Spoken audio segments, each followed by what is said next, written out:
أهلا ومرحبا بكم متابعينا الكرام في هذا الخبر العاجل الذي وردنا الآن. نشرة إنذارية: تساقطات ثلجية كثيفة وموجة برد شديدة بعدد من مناطق المملكة. والآن إلى التفاصيل.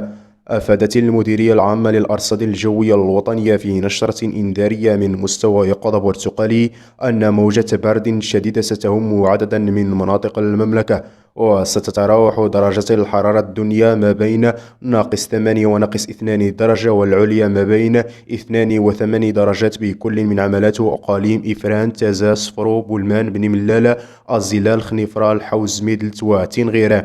وستتراوح درجة الحرارة الدنيا ما بين -3 و4 درجات، والعليا ما بين 9 و14 درجة بكل من عملة وأقاليم شفشاون، الحسيمة، تطوان، دريوش، بركان، الناظور، قرسيف، جردة، وجدة، أنقاد، توريرت، فيقيق، الحجب، فاس، مولا يعقوب، تاونات، مكناس، الخميسات، خريب، قال، فقيه بن صالح، شيشاوة، قلعة السرغنة، زاقورة وورزازات، والرشيدية، طاطا وترودانت. وذلك ابتداء من يوم الخميس 26 يناير 2023 وإلى غاية يوم الأحد 29 من يناير 2023. وفي نفس النشرة أضافت المديرية أن تساقطات ثلجية كثيفة على المرتفعات التي تجاوز علوها 900 متر، وسيتراوح سمكها ما بين 10 و50 سنتيمترا بكل من عملات وأقاليم إفران، تازا، بولمان، صفرو، الحسيمة، شفشاون، خنيفرة، بني ملال، الزلال، الحوز، تنغير، شيشاوة، ورزازات، ميدلت، توريرت، جرادة، تاونات، الحجب وترودانت. وذلك ابتداء من يوم الخميس 26 يناير على الساعة 9 ليلا،